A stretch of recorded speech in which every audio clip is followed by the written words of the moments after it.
I'm going to go ahead and you should have a delinquent utility account that will be sent to the Valley County for taxes. Take a look at that and see. Is that okay with everybody to pass that around? We'll start in on wastewater. A lot of stuff going on this summer. Keeps everyone's been pretty busy. We've had lots of good things. So I'll show you some of the damage or improvements that we're making. So sit back and enjoy them. So. Yeah. Update on Fox Run lift station. That's the only lift station that's left. Of course, we know that Scioto has completed it with the gravity. We've done away with the pumps and everything. But yes, we're still working on Fox Run. We have 2 of the 3 boards is complete. There were 3 boards involved in that in order to make it so that it's gravity flow. Once we get past the 3 boards, then it's an open dug ditch, which is a lot easier to do than boring underground. What kind of distance do you have to go? Usually a couple hundred feet, 3 bores. So now on this 3rd bore, we did run into a little bit of a problem. The equipment that they're using, I mean, we got the 2 bores in successfully. But the 3rd bore is very critical in order to keep the rate, I want to say, slant or grade drawn. We ended up having to go to jack and board instead of directional draw, which is a change order, and I'll talk about that a little bit later. Also, there was a storm sewer overlay that we weren't aware of. That's going to have to be moved, so that's an additional change. It was not in the specifications on engineer's estimates. Whereabouts is that located? We're right at Sunbelt. We board, and I'll show you pictures where we go forward. We have the 2 boards on, and then the 3rd board goes actually to the back of Sunbelt. And we are going underneath their parking lot of Sunbelt for drafting. So we had easements on it. And we also actually had to put a piece of equipment in Becky's yard so that we could do the 2nd board. Yeah. We'll make sure that's all. I don't know what damage it did. I didn't look over there, but if they did anything, we'll make sure that we fix it. I don't think there's anything wrong. There's just still stuff, a little bit of stuff laying there that my view's changed out the window because they removed like 4 or 5 trees over there. So Yeah, along in their way. I'll show you some pictures of that when it's there now. All along Saddlebrook. And removing some trees because that is the right of way that we have to make this a rapid station. I mentioned the directional drawing of jack for stormwater line. Very satisfied with TerraValley's work. That's the company that's doing the work. Where are they from? They are from Belgium, and they do an excellent job. The owner's son is the head foreman on the job, and his brother is older the foreman's, and the dad is younger. And it's just kind of nice to work with. I mean, they seem to gel really well. They've done a really good job. I'm hoping that in the future we can have work with them in the future. So kind of reminds me of the old houses. That's good. Creatives, town good years and years, you know. Did a lot of work for the city. Okay. I told you that the last bore is a pretty complicated bore. It's going to have to be right on the money, and that's why we want the jack and bore. I was there today. They were setting everything up, and they actually started the bore. They're expected to be done Thursday. And once Thursday comes around, then they'll be done with the borings, and then we can start working on the cut down the back, which shouldn't take very long at all. So it's good. I would guess, everything will be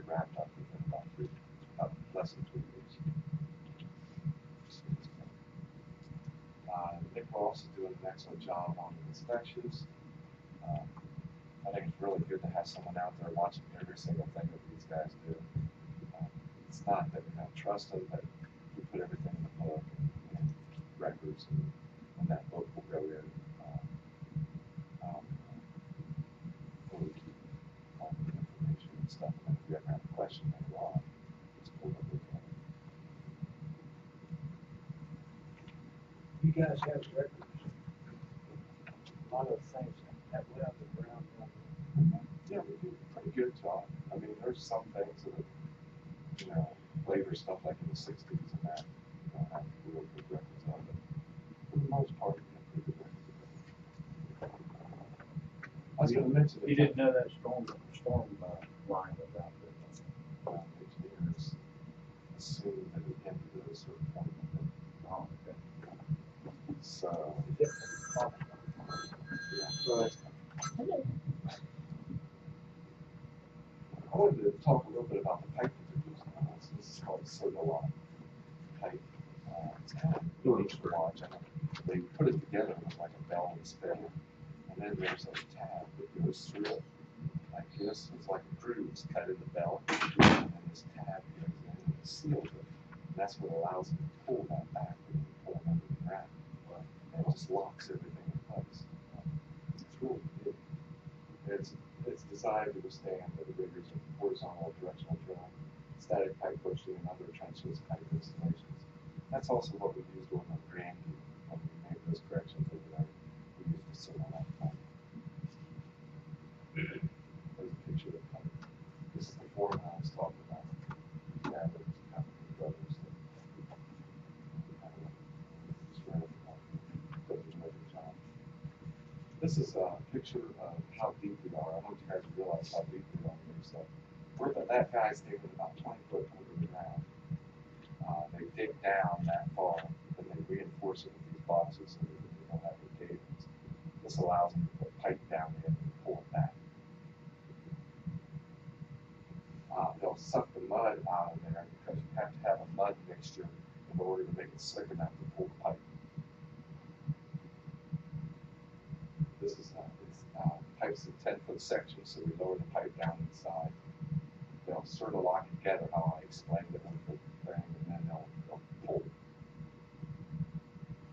There's another piece of pipe going down the side. We have to get 10-foot joints in order to be able to make it work. Now, what is this? The thing going down? What's that?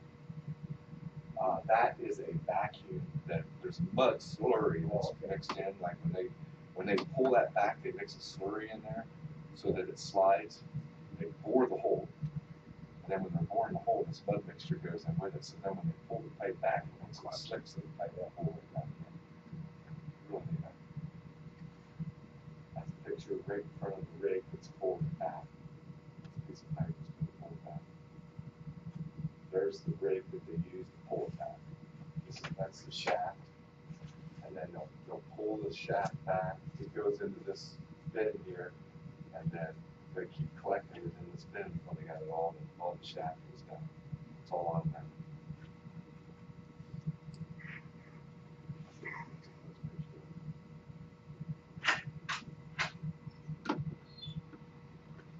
This is the area that they cleared on Saddlebrook, behind Saddlebrook, where the open dump ditch will go.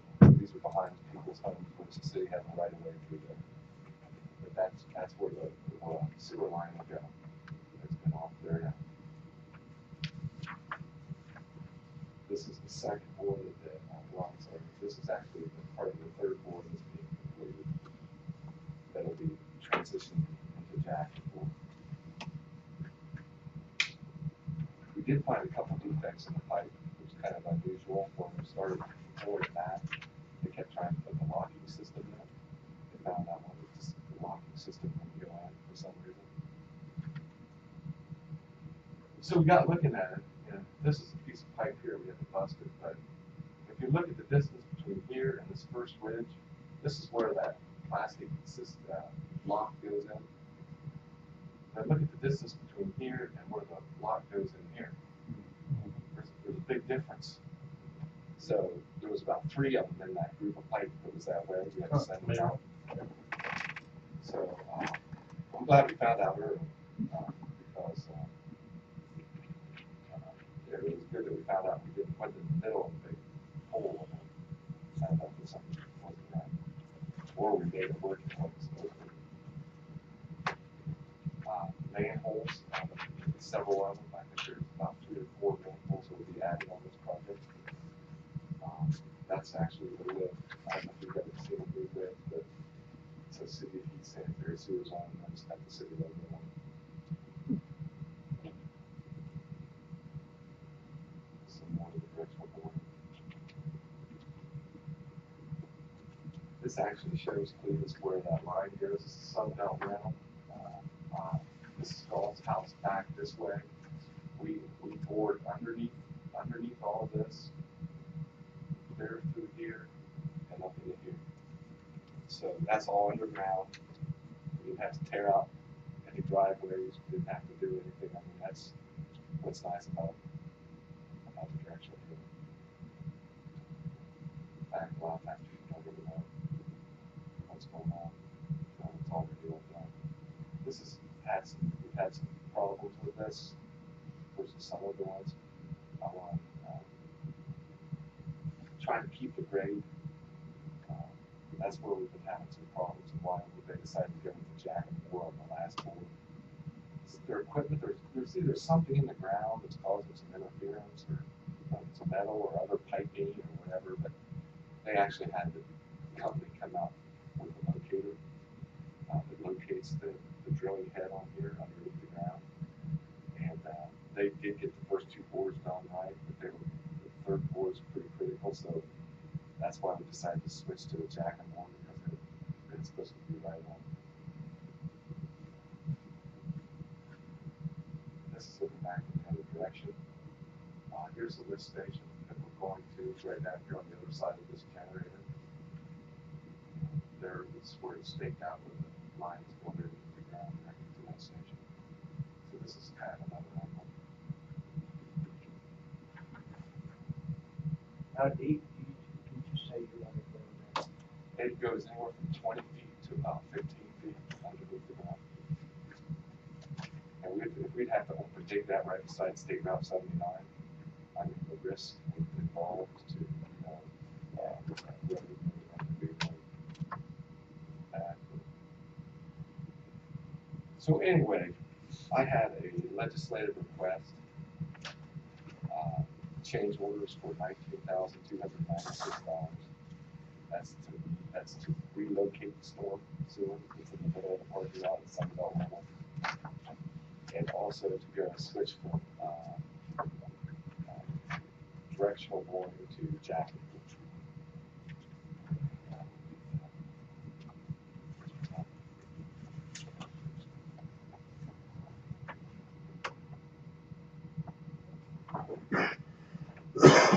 Has to be done.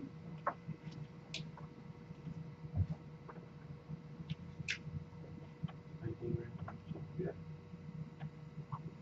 I don't really anticipate any more problems on this project. Wastewater replacement company.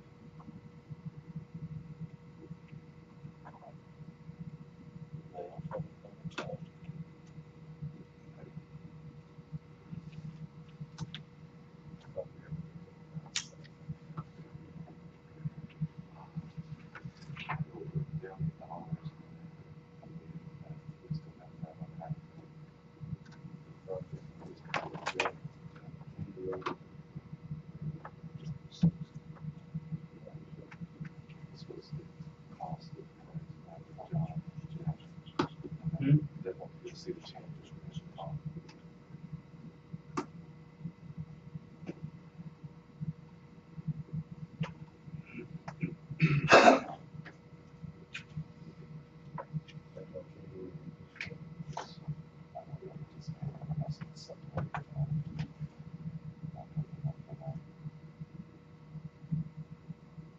That's pretty much wraps up the wastewater. I'll go ahead and start on water. We'll go through the water plant update first. Plant upgrade update, demolition is close to completion on the clarifiers. Clarifiers are completely complete in line of sight on started to move the electrical conduit banks. Temporary power to be installed to clarifier number 3. All steel has been removed and hauled away. Existing water lines have been capped. And we have a meeting actually this Wednesday, construction meeting to talk about what's enough in the next few weeks, next month. What's the estimated, A lot of what's the estimated time? completion. March of 2014.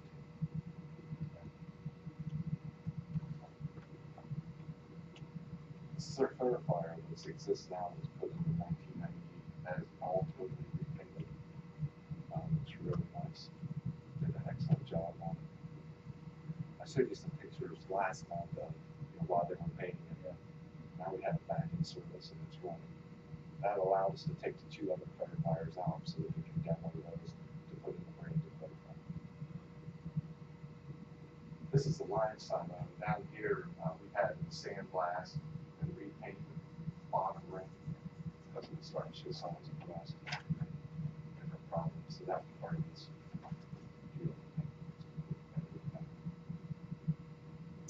that's the outside of the tank there. That's good. That's the line silo. Another picture of the clarifier. This is them actually starting to the demolition on the older 2 clarifiers, which are here, and then there's one back here. That's the catwalk that will be done away with. Taken off. Those are the 2 clarifiers before demolition really starts underway. There's some of the metal that will be falling off. As you can see, the old gear. Actually, Bob Hoskins took that picture, and I didn't know he was taking it. Right here is it started taking the weir out. So that piece of weir is missing. We'll clarifier one person. There it is as it starts coming out. Set aside. That's the bottom of the clarifier. That's equipment that starts to be moved in. Demo. That's the demolition process started. You can see it open holes in the concrete. More pictures.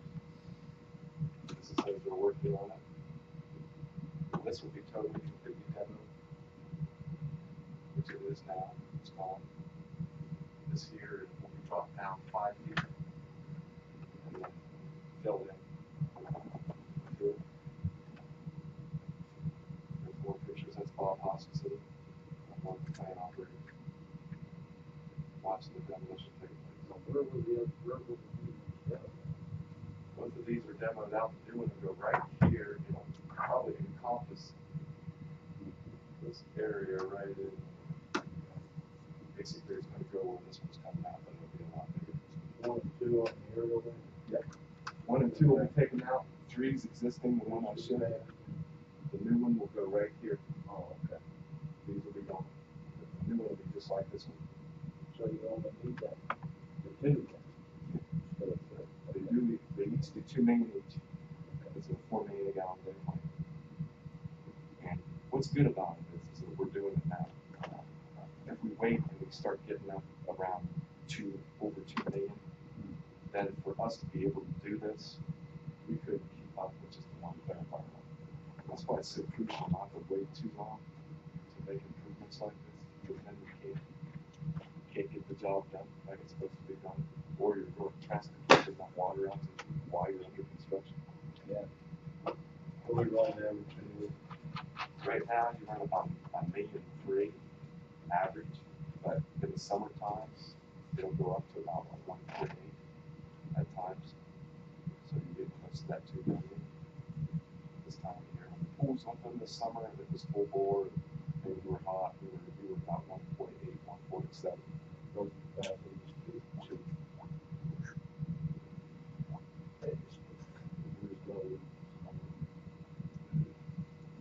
Planned road expansion. More pictures of the demolition. well. She also knows that. I mean, this shit, that worries me because I worry about all the water meters and everything all over. It's not happening. But it's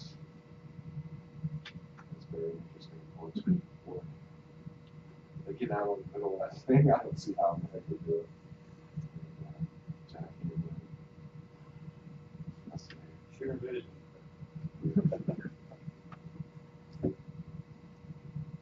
there's closer to where it looks now. It's even less than that now. It's pretty much just dirt out back now.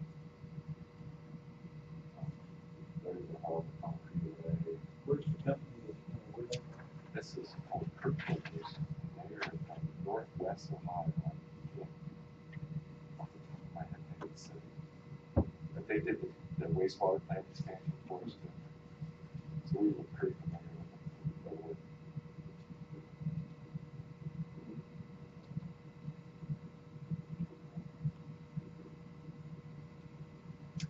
But yeah, what's really unique about this job is that everything is so tight.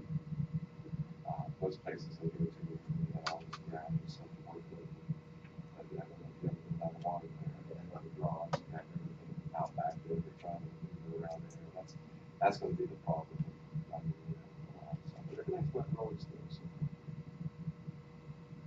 let's get down to where you're going to start seeing how they do clarify or actually start taking place.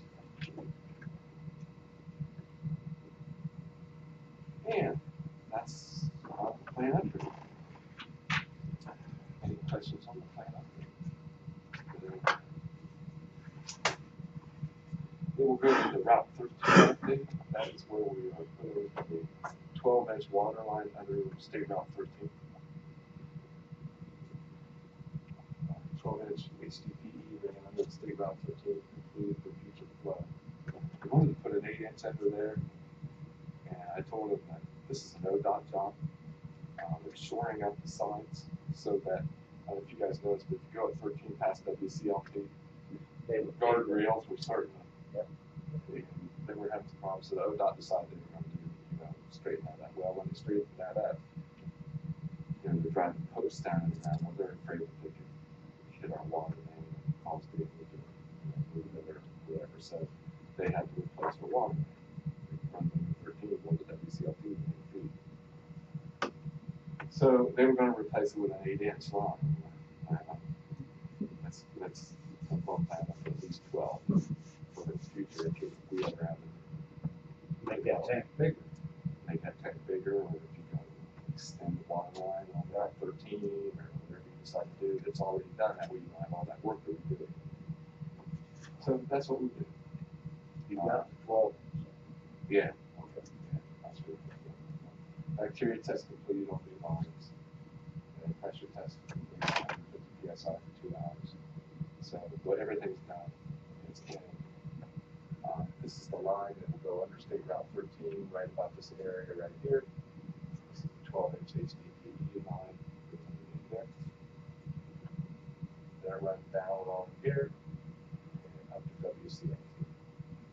Okay.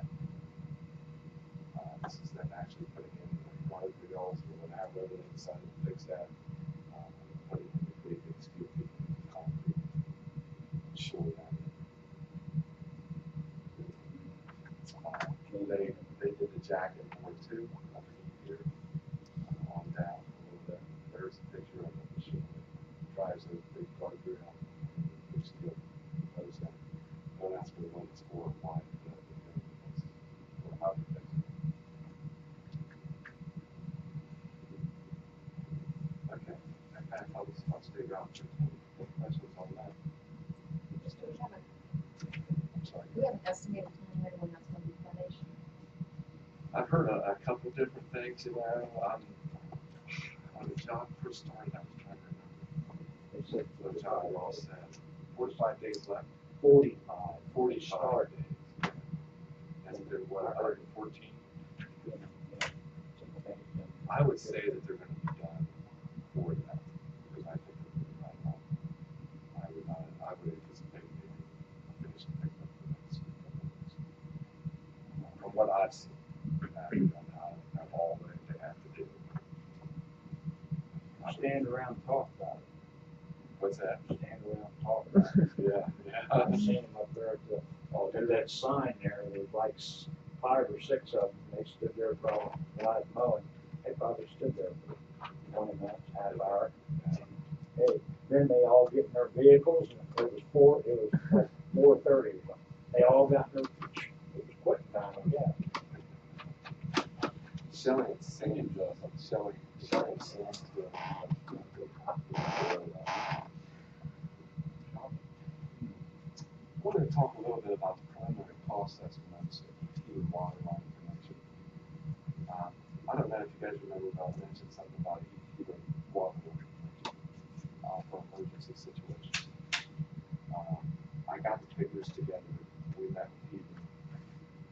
Total cost of the project using labor, that's if we do some of the work, about $567,594.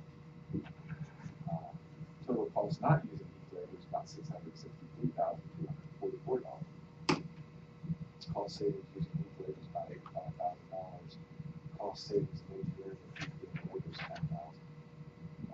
So the cost on this tie is kind of high, more than what we had anticipated. We had a meeting with Heath, and I'm not quite sure where we're going to be on this. This was brought up in the year 2002, this connection. I think it gets down to figure out how much it's going to cost all the time, and then it's kind of disappears. So Keep going up. Keep going up. yeah, it keeps going up, keeps going up. I And I mean, don't, it's worse. How much can it be in living? that's it. We've never heard anything from that.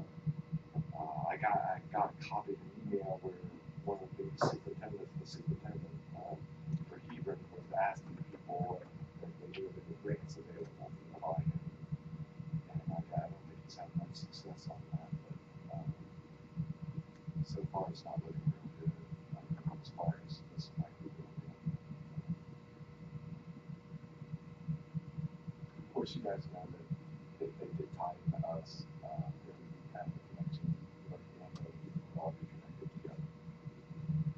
Someday it could be a regional water facility, but you never know whether they'll do anything like that or not.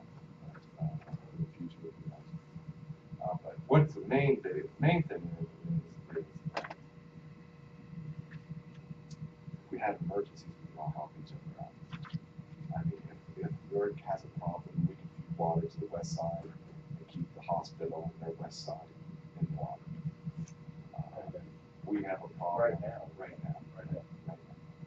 If we have a problem, they can supply us with a problem. The problem is when you enter with Heath is we take them off the high pressure, our high pressure industrial, which is what I think the sense is closest to them. Is that we can feed them, but they couldn't feed back to us unless there was a district line involved. So, my opinion is you know, if Hebron wants to run to us and connect, more power to them. I don't think we should get too much involved in trying to You know how much water the Hebron uses? anywhere from 500 to 700,000 gallons a day. What I was wondering is, on a financial basis and stuff, if we ran a line and connected with them, and we could supply them with their whole thing, they might be better off to do without their water plant and save the cost of the whole 9 yards, you know, That's of what the I've plant been and everything else, I've you been know? thinking that all along, but I'm scared to mention it because when I'm in there, I'm in meetings with people that work in the water plant. How many Right. people they got?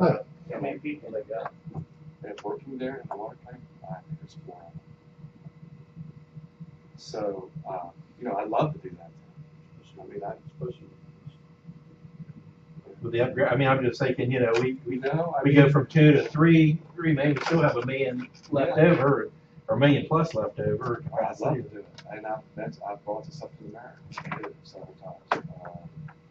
But it seems like when we sit down in the meetings, it's not with their upper echelon. It seems like they always have people that you know, Right.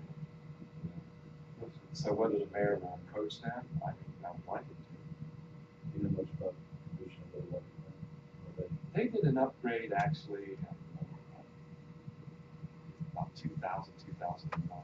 Yeah. Improvements, somewhere right around in there. But still, they're limited. I mean, I think Hebert has a lot of potential for growth. Southgate Corporation, for some reason, loves them. I could put up buildings over there. I wish we could get Southgate Corporation more involved with Ohio, Air Base, portfolio, stuff like that. Mayor and I have to talked a little bit about that. So, but I won't say too much of it. So, anyway, that's how the connections would be. I don't know how much it would benefit us, but my kind of opinion is, if they want to connect into us, so You know, if I remember right, when they talked about that the first time, after I came in, and I think, if I'm right, that Charlie Dean told me, or told the meeting, the same thing you just told us. Because they were looking at it, you know, I don't know if you guys were here when you lived out here when the fire light burned up. We had to have water. But he didn't have enough water to support that. They had to truck it in. And then Charlie told them, said, you can't hook all the Hebert since they can't give you the water, they'll take your water. So that's why all effort was made to hook all the water. they actually had a fire and ran out of water one time. And that's kind of what, the EPA makes them do like a plan on emergency situations. And I don't really think they have much of a backup if their water system can't provide enough water. So that's probably why they're looking at this. This kind of comes up every time when they get surveyed. And the EPA probably brings this up here, and they just put it off for a while, and all of a sudden this kind of disappears. So, I don't know, did I show you guys this map? This was one of the areas that we talked about the connection. This is Beaver Run. And then this is their wastewater plant, and this is their water line comes right about here. So what I would suggest is we talk about originally going down Route 79, but this is all floodplain. I don't really see much development happening there. But I could see a lot of development happening this way on Beaver Run with these big open fields and so forth. So I would think the best path to connect to them would be like this. Then we would bore underneath the trestle, and there's a creek right there, the creek that runs across here. We would bore under that, and then we bring it up into here. That's probably what's possible. Sure. The shortest distance. I can't see us laying a water line down here when all this field's floodplain. Yeah. I mean, if I'm gonna run a water line to somebody, That's where, Geiger, Geiger, right see there. this pond right Yeah. there? that's his fine, yeah. And what? He actually used to run, see right here was where their water line was, he ran a 2-inch line all the way down there to feed his house. And he had a water line break. And I think they said, God, and that's when he called us up. Yeah. He connected to us, he's outside the city limits, but you guys allowed residential to. So he's connected. We'd actually had about 6 connections at $1,500 a pop since we were on residential. My mother-in-law. Maybe mother-in-law's one of them. It's a show. So anyway, that kind of showed what we were looking at. I don't know, you'd still have to kind of engineer it, and that you'd have to have equipment to install, which goes before the EPA. Because what we were going to do was to try to save them some money. It still saved them like $86,000. We were going to run this portion right here through this open field from them to here. But it's still really expensive. By the time you jack the bolt, you bore under here, you run it down here, everything, you're still pulse pipe and everything, you're still getting close. How come you can't go straight? Straight through here, you can. I think you might be able to. Eddie kind of plotted this out for me. Yeah, Eddie had, because he thought that there may be a little bit more of a direct route, possibly. Who was the property? Actually, AEP owns some of this property right through here. Another thing is what I would want to do is if we did connect to them, I would want this to be our line. That way we have any customers off of this. Right. And the way I understand it is he would not too long ago annex this into their city. So I don't know if I would later. Because it's on their side of the city. So they call it our water line.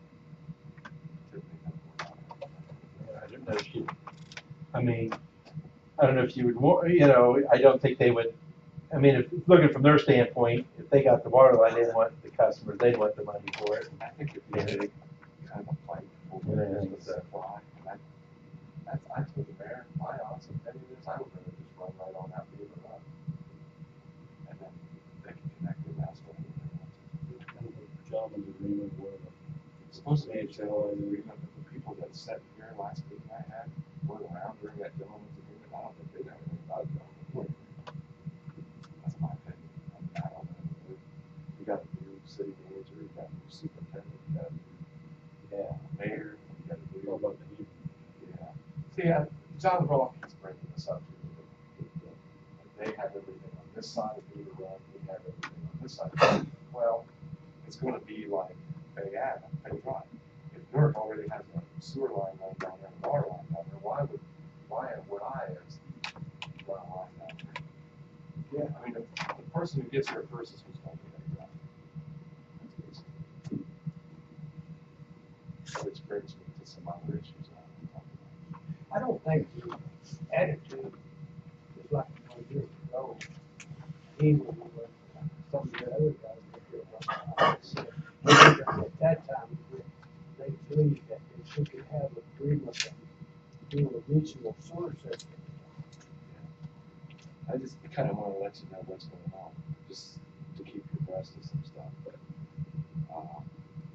Hebert's looking at that area on Beaver Run there to put a water tank eventually someday. And also, Southwest Lakewood has purchased a bunch of ground just a little bit north of State Route 37 for their second water treatment. I'm sorry. It would be west of 37. A little bit west of 37. They just purchased a big well field, which I didn't know. Also MPW, I heard through the grapevine, is getting ready to add 60 to 100 new jobs and build a new building there. And right now, Southwest Liquid and Google is negotiating to supply water.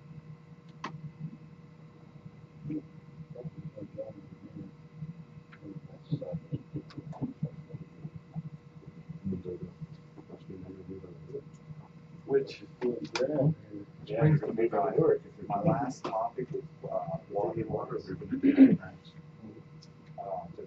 This is actually a picture of the city of Heath. And the yellow is our existing water lines. The black is our borders. And the red is what you guys talked about in the future development with John Brock on areas that we could serve water. There's a lot of different areas, that's on there. This is out Beach Road. This is out Beach Road. Yeah. Down Seminary. This is clear on the east side of town, which is from WCLT down State Route 13. That area, there's several additions, housing additions, Lemar Heights, Fairview addition. Now, is there a trailer park there where he's got a water treatment? Off of Linville, there's another addition. It's called High Benham or something like that. Overdrive. That can be fed from our Forest Hills area.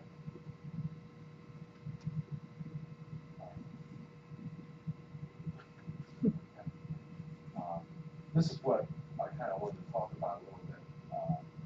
Water line expansion objective. What I would kind of like to do is, I don't know if you guys know it or not, but we got a real good distribution crew to lay water. We've got the equipment to lay it. We've got the power to lay it. So we would lay water line with city personnel, say we wanted to increase the water revenue, increase the potential growth of the city if we lay water line outside the city limits. 2 residential areas that are close, where we think we can pick up customers pretty quick. It's kind of like a free-for-all right now, I've noticed. With Southwest Licking gobbling up a lot of the area and stuff, especially on the west side of town. And you got Heath kind of looking at them right now. So I'm getting kind of tired of sitting back and just kind of watching to see what happens. I kind of like to be able to run some water on. Let you know, but we're gonna do some mailers or some cards and. I think we're still going to do that. I haven't done anything lately because I was trying to get some of these expansions under my belt as well, but that's what I'm planning on working on.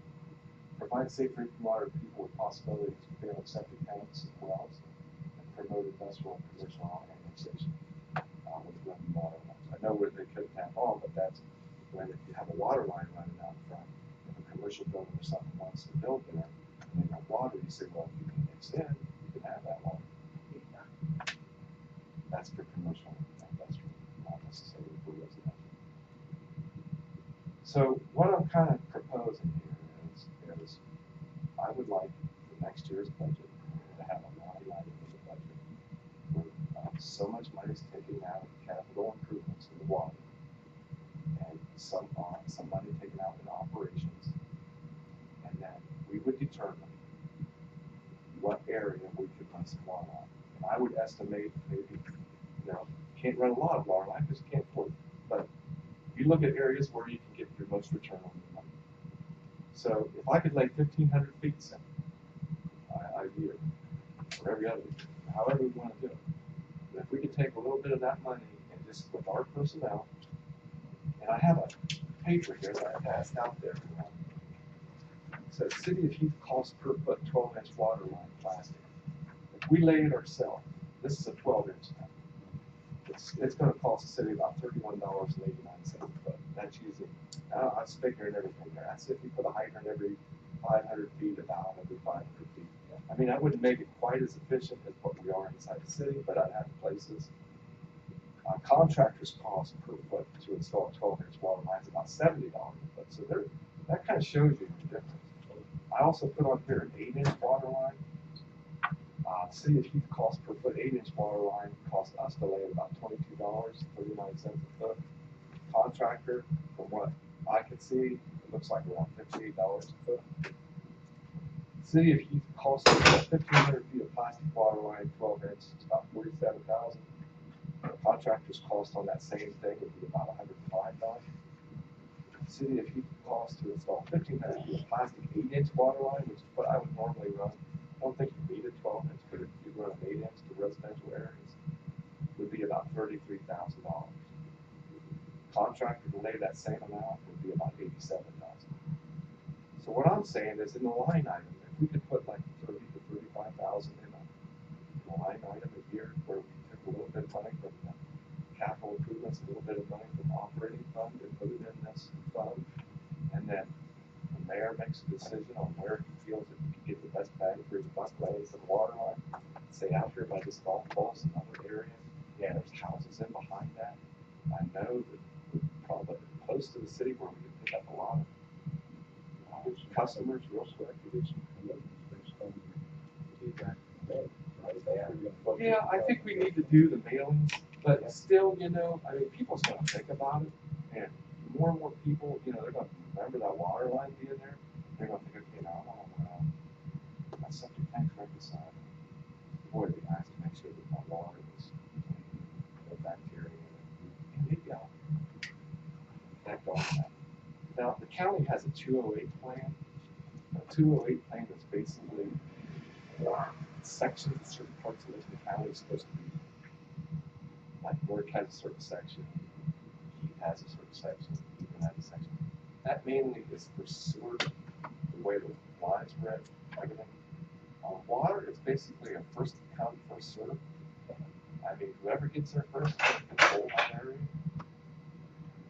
And my feeling is, you know, any kind of development we can get between here and going west is good. Any small areas that we can pick up that don't necessarily be could work. We get a $1,500 tapping fee per, when someone taps on, we get $1,500.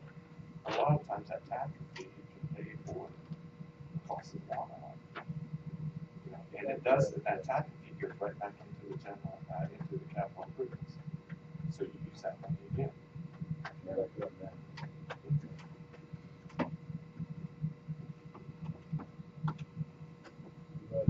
We've got Alley Lane, we've got Lee's Drive, we've got Black's Yeah, Road. this is Lee's.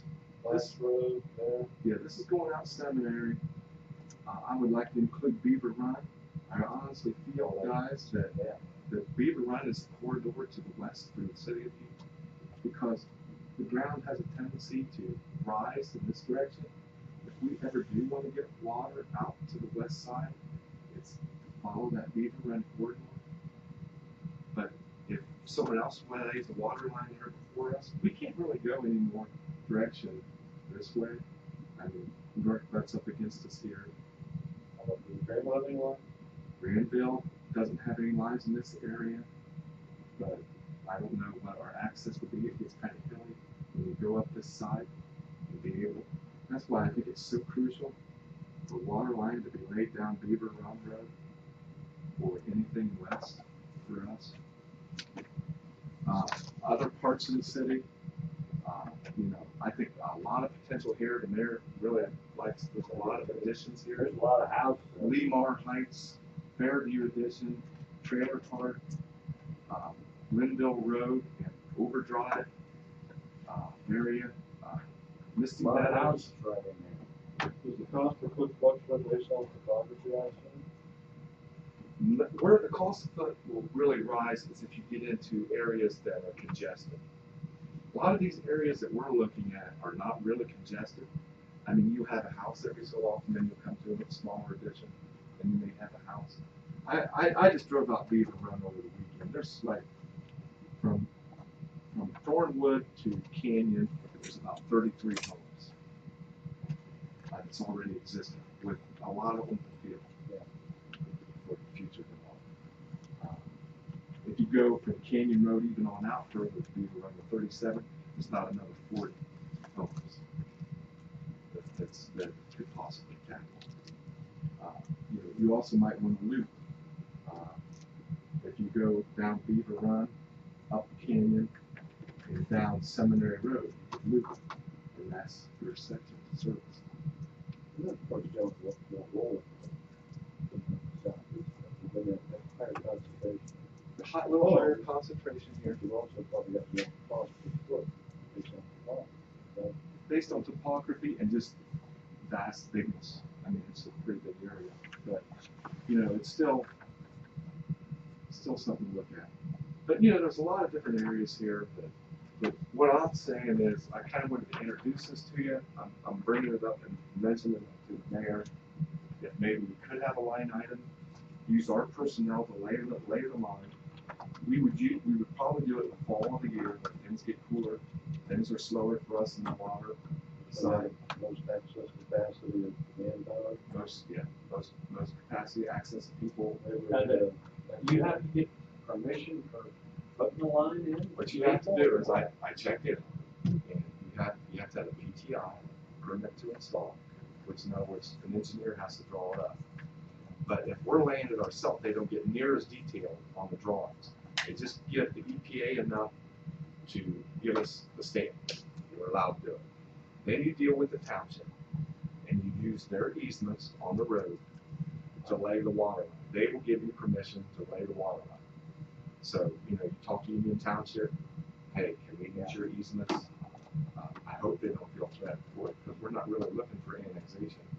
A lot of these, we're looking for customers for water. More customers outside the city limits helps bring down the price of cost of water and stuff on for people that live inside the city limits. You would approach Lincoln Township, you would approach Union Township, wherever, you know, if the mayor makes the decision, or however he wants to come about it, you look at these different areas, which ones can you put money to put this on? You run 1,500 feet, see what happens. You know, does it stuff start rolling? People start tapping on. If it goes good, lay another 1,500 feet the next year. Go good, keep tapping on, lay another 1,500 feet. It's kind of like, you know, you just kind of do it in sections and sections. You know, I'd rather do something like that. Yeah, I'd rather do something like that than to just kind of keep setting back and saying, well, you know, they're going to come to us, or they're going to annex into us, or they're going to do. I don't think that's going to happen. I think, you know, I think if we give them the product and we say it's a safe drinking water product, and I know if I lived in some of these areas and I had a septic tank right beside my well, I would say, yeah, I'll take city water. Sure will. The 48 grand fall. I'm recommending an 8-inch in a lot of the areas. You got to kind of look and pick and choose. If you think it's going to be residential development, I would stick with an 8-inch. If you think there's a possibility of commercial or industrial, you can look at 12. So I would say you look at 12-inch or less. 8-inch here. So the tap fees for this would all go against the regular analysis, your tap fees? Your tap fee Double goes, water charges? yeah, it's double rates outside the city. Double charge, plus the tap fees all go against the 4 grand. That's what I would say, yeah, I would use that money to put it in the kitty.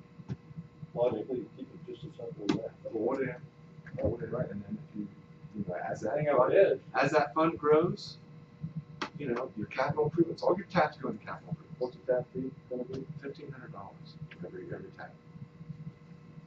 And if you saw that you really had many people saying no and then you put lines in, you wouldn't have to quit, but just put 1,500 in the deal. Yeah. You got the return on the tap fees and that brought that cost down. You would get that money back. Yeah. Why not? Yeah, if people are tapping on you and that tap fee comes in, you use that money to finance for the next 1,500 feet. Yeah. But you do it, you try to keep it going that way. But you got to start it first in order to do it. So I'm kind of proposing maybe next year that we start this. Next fall, we would lay 1,500 feet of water line at the location we feel. We've talked to the township, and we've done the Talk to the people. Talk to the people, and we did the engineering. Return on other than longer than average residential use. Now, a lot of times, I'm not, if you get somewhat of reception, I wouldn't totally discount it because, maybe you don't get a big return. Some people just don't answer surveys. Some people, Right. But, stick our foot out there first.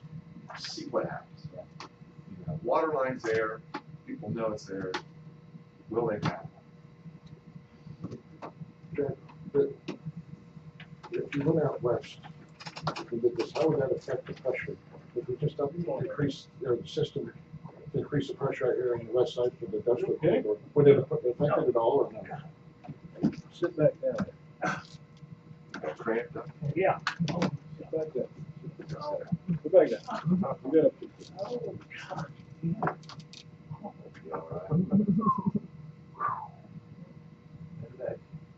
They know how those football players do.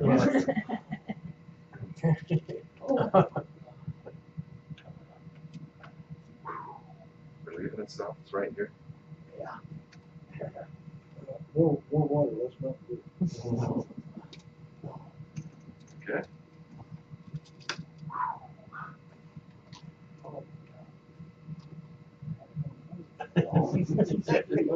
Sitting above grass today, didn't you? Yeah. Drink water. Drink water. Hydrate. We're talking about water here, Doug. Okay, so anyway, yeah, we're talking about water. Doug needs more water. Sell him a tap. Yeah. More water. Let's spec him. Yeah. Do some spec. So anyway, I just kind of wanted to throw it out there, and you guys, I don't know what kind of legislation it would have to be. I'm sure. It wouldn't take many users based on 1,500 feet. 4 units, 5 units in average residential Bill, five to nine as an average. be conservative, we'll say, double the rates, what's a lot of portion going into? Um, How much is it? Three's about $12 or something. Let's say six. okay, water charges is $4.63 per unit, It'd be 27, yeah. but it's double that, so it's nine, it's double that, whatever 463 is. So that's nine something. 54, $55, 55, 56. Yeah, but probably a third of it. Times 15 users. 32 times 12. 10 grand. Be careful. 10 grand, and you got 15 users. 15 users, $1,500. If we did take a section, what we would do is we would figure this on what the potential is. We figure what the potential is on the taps, what the potential is on the usage, and then kind of, that's maybe how we would evaluate which would be the best area. What direction would you head With your first? fees and with your taps, you need 15, What- you need 15 users, 1,500. What- 15. What That's part, break even now. what part of town would you focus on first, the west side or the east side? Since you're asking me, I'll tell you that. Since I'm asking you. Well, if you don't want to answer, it's okay, just curious. How much I want to say. Oh, okay. No, but my personal opinion is I would start heading out maybe for a while, but that's something that the mayor, we have a little bit different looks on that kind of thing. Mayor's more for concentration of people. I'm more looking down the road. So the mayor would try and all the decision what he feels, we allocate so much money, he would administer where the direction would go. So I don't know, that's just my personal opinion. That's not necessarily where the mayor would go. Mayor's kind of looking more, maybe, maybe some 79 here, places where there's more concentration. How many houses do you think are in that? I gave a presentation on that, and I'll bring it back up, but I talked about, the different, all this stuff. Very good. Yes, yes. Keep that back in. But I wanted to introduce it a little bit, talk to you about it, so maybe next year's budget, we could put that in like a line item, that we allow so much. Anyway, I think that basically, There's cows we haven't talked about yet. well, I wanted to show you that at the end of my presentation. But that's the cow that we took to the Knox County Fair this year, and also to Hartford Fair, and it ended up winning Reserve Grand Champion Crossbred Peppers. So, and my granddaughter and my son showed it, and we showed it in the Olympic class because she's too young to be in that 4-H. So there's an Olympic class, and Grant would leave it out, and she would scratch the belly with the cane thing there, and just relax and settle down, so they could shed. The judge comes up and looks at it. You were playing on emotion. I think it worked. Now, did you sell it? No, it's actually in the field, and it'll produce calves for the next year. So we just put it in the field about a week ago. It's a nice dog. Enjoy doing it. Don't make any money out of it, but it's fun.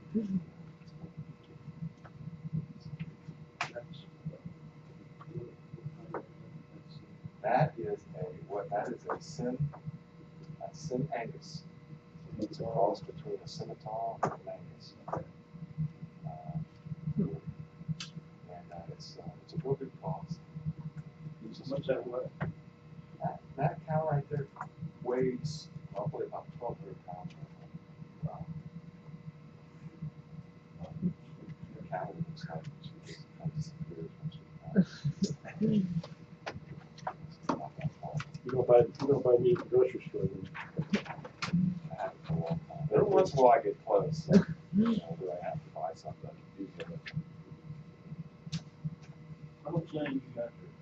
I have 24 acres where I live, and I have 32 acres across the street.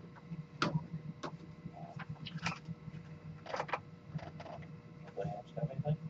Questions, comments?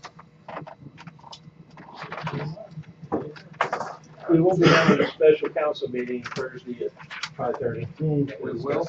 We will. Better than that, you know.